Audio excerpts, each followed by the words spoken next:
fin mai, pour célébrer le centenaire de Régnier III, Stéphanie de Monaco était aux premières loges. Discrète comme à son habitude, elle était pourtant le chef d'orchestre des festivités organisées sur le Rocher. Lors d'une fête populaire, famille princière et monégasque se sont unies pour rendre hommage au prince bâtisseur, ce père tant aimé.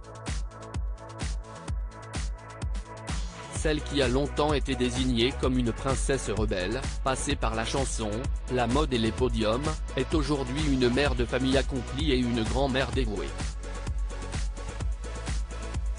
Les siens sont sa priorité. Louis et Pauline Ducruet, fruit de son union mouvementée avec Daniel Ducruet. Et Camille Gottlieb, la fille qu'elle a eue avec Jean-Raymond Gottlieb, qui vit auprès d'elle dans le quartier de Fontvieille à Monaco. Entourée de ses 3 enfants, Stéphanie de Monaco mène une vie paisible, un brin chahutée ces dernières semaines par l'arrivée d'une petite Victoire, qui a fait d'elle une grand-mère pour la toute première fois. Stéphanie de Monaco, qui sont les hommes de sa vie? Dans sa jeunesse, Stéphanie de Monaco est tombée plusieurs fois amoureuse. Diverses liaisons médiatiques comme par exemple Paul Belmondo ou encore Anthony Delon et 2 mariages. Au début des années 1990, la princesse monégasque rencontre le séduisant Daniel Ducruet, son garde du corps. Leur idylle secrète et passionnée va vite être ébruitée. Ensemble, ils auront 2 enfants. En juillet 1995, le couple se marie après avoir bataillé ferme pour obtenir la bénédiction de Régnier III. Un mariage éclair, qui va prendre fin l'année suivante. La princesse ne pardonnera pas à Daniel Ducruet son infidélité, photographiée avec une stripteaseuse belge au bord d'une piscine du sud de la France. Stéphanie de Monaco tombera par la suite amoureuse d'un autre homme, également chargé de sa sécurité, il s'agit de Jean-Raymond Gottlieb. Pas de mariage, mais un enfant, une fille, prénommée Camille. En septembre 2003, la cadette de Régnier III veut encore croire en l'amour, et décide d'épouser l'acrobate Adam Lopez Pérez. Mais l'année suivante, le couple officialise son divorce.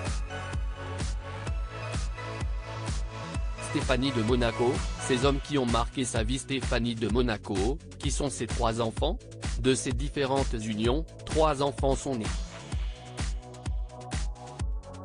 Stéphanie de Monaco est devenue mère une première fois d'un garçon prénommé Louis en 1992, fruit de ses amours avec Daniel Ducruet.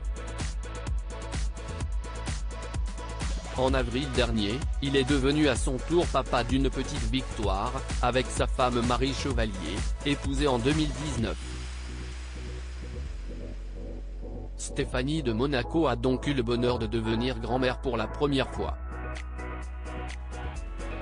La princesse est également maman de 2 filles, Pauline Ducruet née en 1994 et Camille Gottlieb en 1998. Passionnée de mode, la première a créé sa marque de prêt-à-porter baptisée Alter. En 2022, elle a présenté sa première collection sous les yeux emplis de fierté de sa mère. Camille Gottlieb est de son côté une jeune femme pleinement investie sur le Rocher, régulièrement aperçue pour épauler Albert II dans ses différents engagements. Stéphanie de Monaco, quels sont ses rapports avec le prince Albert II? Stéphanie de Monaco a toujours été très proche de son frère. Meurtri par ses relations amoureuses, Albert II est bien un homme qui ne la décevra pas. Très protecteur depuis leur enfance, le souverain monégasque sait l'écouter et la rassurer. On a des rapports magnifiques, comme des jumeaux, avait résumé avec pudeur la Benjamine des Grimaldi. elle qui n'aime rien de moins que la quiétude loin des caméras sait répondre présente quand son frère a besoin d'elle.